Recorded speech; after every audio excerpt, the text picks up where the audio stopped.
ಕಥೆ ಕಾರಣ ಮುತ್ತಿನ ತೋರಣ ಇಲಿಗಳ ದಿಬ್ಬಣ. ಮಕ್ಕಳೆಲ್ಲ ಎಲ್ಲಿದ್ದೀರಿ? ಇವತ್ತಿನ ಕತೆ ಕೇಳಕ್ಕೆ ರೆಡಿನಾ? ಶಾಲಿನಿ ಆಂಟಿ ಬರೆದಿದ್ದ ಕತೆ. ಇವತ್ತು ಯಾವ ಕತೆ ಗೊತ್ತಾ? ಪ್ರಾಮಾಣಿಕ ಕಲಾವಿದ. ಕಥೆ ಏನು? ಪ್ರಾಮಾಣಿಕ ಕಲಾವಿದ. ಕೇಳಿಸ್ಲಾ? ಬಹಳ ಕಾಲದ ಹಿಂದೆ ರಾಮೇಶ್ವರದಲ್ಲಿ ರಾಜೇಂದ್ರ ಚೋಳನೆಂಬ ರಾಜ ಆಳಿಕೊಂಡಿದ್ದ. ರಾಜನು ತನ್ನ ಪ್ರತಿಭೆ, ಶೌರ್ಯ, ಧೈರ್ಯದಿಂದ ಬಹಳ ಹೆಸರುವಾಸಿಯಾಗಿದ್ದ. ಪ್ರಜೆಗಳನ್ನು ತನ್ನ ಮಕ್ಕಳಂತೆ ನೋಡಿಕೊಳ್ಳುವ ಉದಾತ್ತ ಗುಣ ಹೊಂದಿದ್ದ. ರಾಜೇಂದ್ರ ಚೋಳನ ದರ್ಬಾರು ಬಹಳ ಶ್ರೀಮಂತವಾಗಿರುತ್ತಿತ್ತು. ಅಲ್ಲಿ ಎಲ್ಲ ರೀತಿಯ ಪಂಡಿತರು, ಪಾಮರರು, ಕಲಾವಿದರು, ಸಾಹಿತಿಗಳು, ಸಂಗೀತಕಾರರು ಎಲ್ಲರೂ ಇರ್ತಿದ್ರು. ರಾಜ ಎಲ್ಲರ ಪ್ರತಿಭೆಯನ್ನು ಗುರುತಿಸಿ ತನ್ನ ಆಸ್ಥಾನದಲ್ಲಿ ಅವರಿಗೆ ತಕ್ಕ ಮರ್ಯಾದೆ ಇತ್ತು ಆಗಾಗ ಸಭೆ ಸೇರಿಸುತ್ತಿದ್ದನು. ಆಸ್ಥಾನದ ಪ್ರತಿಯೊಬ್ಬರೂ ಕೂಡ ತಮ್ಮದೇ ಆದ ವಿಶೇಷ ಗುಣವನ್ನು ಹೊಂದಿದ್ರಿಂದ ಅದೊಂದು ಕಲಾಗಾರವೇ ಆಗಿರ್ತಿತ್ತು. ಆಸ್ಥಾನದಲ್ಲಿ ಒಬ್ಬ ವಿಷ್ಣು ಭಟ್ಟಾರಕ ಎಂಬ ಚಿತ್ರಗಾರನಿದ್ದ. ಆತ ಸ್ವಲ್ಪ ಮಟ್ಟಿನ ಕಪಟ ಬುದ್ಧಿ ಹೊಂದಿದ್ದ. ತಾನೊಬ್ಬ ಮಹಾ ಚಿತ್ರಕಾರನೆಂದು ಜಂಬ ಕೊಚ್ಚಿಕೊಳ್ಳುವ ಬುದ್ಧಿ ಇತ್ತು ಆತನಿಗೆ.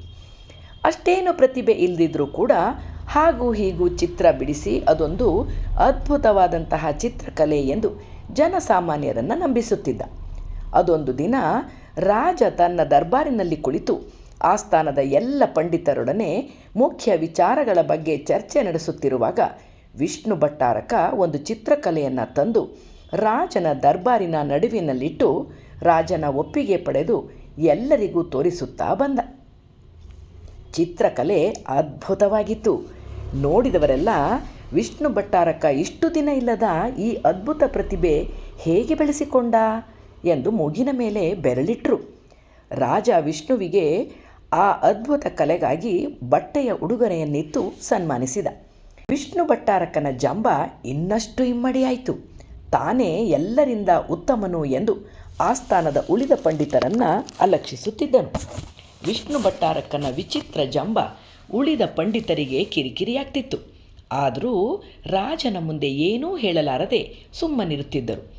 ರಾಜೇಂದ್ರ ಚೋಳ ಪ್ರಜೆಗಳನ್ನು ತುಂಬ ಪ್ರೀತಿಸುತ್ತಿದ್ದರಿಂದ ಆತ ಕೆಲವೊಮ್ಮೆ ಮಾರುವೇಷ ಧರಿಸಿ ರಾತ್ರಿ ಹೊತ್ತಲ್ಲಿ ಪ್ರಜೆಗಳ ಯೋಗಕ್ಷೇಮವನ್ನು ವಿಚಾರಿಸ್ತಿದ್ದ. ಹೀಗೆ ಒಂದು ದಿನ ರಾಜ ಮಾರುವೇಷದಲ್ಲಿ ಊರಿನ ಹೊರವಲಯದಲ್ಲಿ ಸುತ್ತಾಡ್ತಿದ್ದ. ಅಲ್ಲಿಯೇ ಒಂದು ಪುಟ್ಟ ಗುಡಿಸಲು ಕಂಡಿತು. ಮೆಲ್ಲನೆ ಆ ಗುಡಿಸಲ ಬಳಿ ಸಾಗಿ ಆ ಮನೆಯಲ್ಲಿ ಏನು ನಡೆಯುತ್ತಿದೆ ಎಂದು ಅಡಗಿಕೊಂಡು ಗಮನಿಸುತ್ತಿದ್ದ. ಆ ಮನೆಯಲ್ಲಿ ಒಬ್ಬಾಕೆ ಮುದುಕಿ ಹಾಗೂ ಆಕೆಯ ಮೊಮ್ಮಗ, ಸಾಧಾರಣ 20-25 ವರ್ಷದ ಯುವಕ ಇದ್ದರು.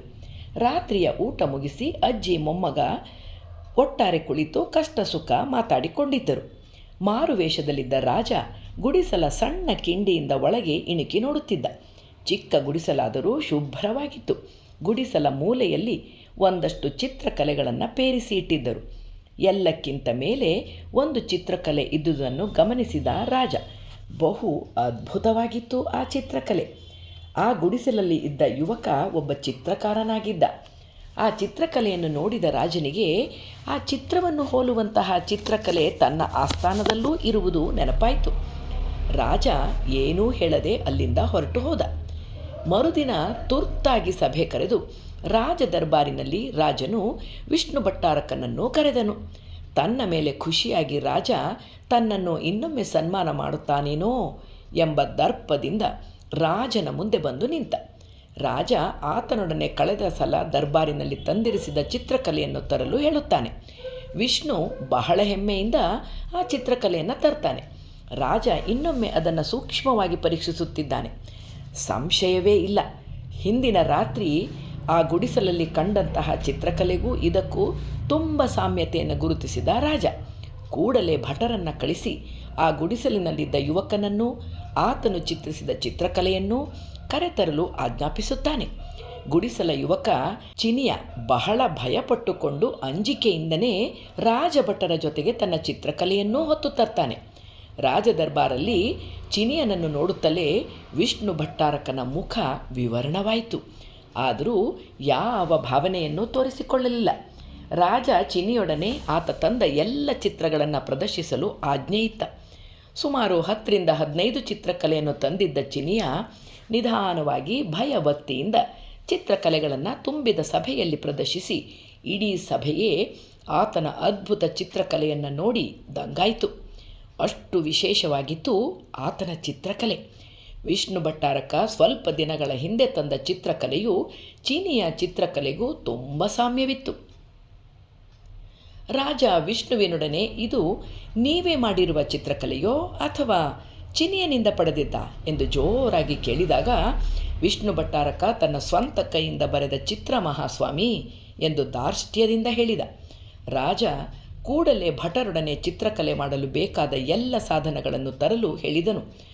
ಭಟರು ಚಿತ್ರಕಲೆಗೆ ಬೇಕಾದ ಬಣ್ಣ, ಕುಂಚ ಹಾಗೂ ಅಗಲವಾದ ರಟ್ಟನ್ನು ತಂದರು. ರಾಜನು ಕೂಡಲೇ ವಿಷ್ಣು ಭಟ್ಟಾರಕನೊಡನೆ ಅದೇ ಚಿತ್ರಕಲೆಯನ್ನು ಮತ್ತೊಮ್ಮೆ ಎಲ್ಲರ ಸಮಕ್ಷಮದಲ್ಲಿ ಬಿಡಿಸಿ ತೋರಿಸುವಂತೆ ಆಜ್ಞೆ ಮಾಡಿದನು. ವಿಷ್ಣು ನಖಶಿಖಾಂತ ಬೆವರಿಕೊಂಡು ಹೇಗೋ ಚಿತ್ರ ಬರೆಯಲಾರಂಭಿಸಿದ. ಆ ಚಿತ್ರಕ್ಕೂ ಈತ ಬರೆದ ಚಿತ್ರಕ್ಕೂ ಯಾವ ಹೋಲಿಕೆಯೂ ಇರಲಿಲ್ಲ. ಕೊನೆಗೆ ಸೋಲನ್ನು ಒಪ್ಪಿಕೊಂಡ ವಿಷ್ಣು ತಾನು ಚಿನಿಯನಿಂದ ಕದ್ದು ತಂದ ಚಿತ್ರ ಎಂದು ರಾಜನ ಕಾಲಿಗೆರಗಿ ಕ್ಷಮೆಯಾಚಿಸಿದ. ರಾಜನು ಆತನಿಗೆ ಶಿಕ್ಷೆ ನೀಡಿ ಅಪರಂಜಿಯಂತಹ ಪ್ರತಿಭೆಯನ್ನು ಪಡೆದ ಚಿನಿಯನನ್ನು ಎಲ್ಲ ರೀತಿಯಲ್ಲಿ ಸನ್ಮಾನಿಸಿ ತನ್ನ ದರ್ಬಾರಿನ ಚಿತ್ರಕಲೆಗಾರನಾಗಿ ನಿಯೋಜಿಸಿದ. ಚಿನಿಯನ ಸಂತೋಷಕ್ಕೆ ಪಾರವೇ ಇಲ್ಲದಂತಾಯಿತು. ಮುಂದೆ ತನ್ನ ಪ್ರೀತಿಯ ಅಜ್ಜಿಯೊಡನೆ ಬಹುಕಾಲ ಸುಖವಾಗಿ ಬಾಳಿದ ಚಿನಿಯ. ಮಕ್ಕಳೇ, ಈ ಕಥೆ ನೀತಿ ಏನು ಅಂತ ಗೊತ್ತಾಯ್ತಾ? ಸುಳ್ಳನ್ನು ಎಂದೂ ಮುಚ್ಚಿಡಲು ಸಾಧ್ಯವಿಲ್ಲ. ಸತ್ಯವೇ ನಿತ್ಯ, ಸತ್ಯಮೇವ ಜಯತೆ. ತಿಳಿತಾ? ಹೇಗಿತ್ತು ಶಾಲಿನಿ ಆಂಟಿ ಅವರು ಬರೆದಂತಹ ಈ ಕಥೆ? ಚೆನ್ನಾಗಿತ್ತಾ? ನಾಳೆ ಮತ್ತೊಂದು ಕಥೆನ ಕೇಳಿಸ್ತೀನಿ. ಅಲ್ಲಿವರೆಗೆ ಕಾಯ್ತಾ ಇರಿ. ಬಾಯ್ ಬಾಯ್.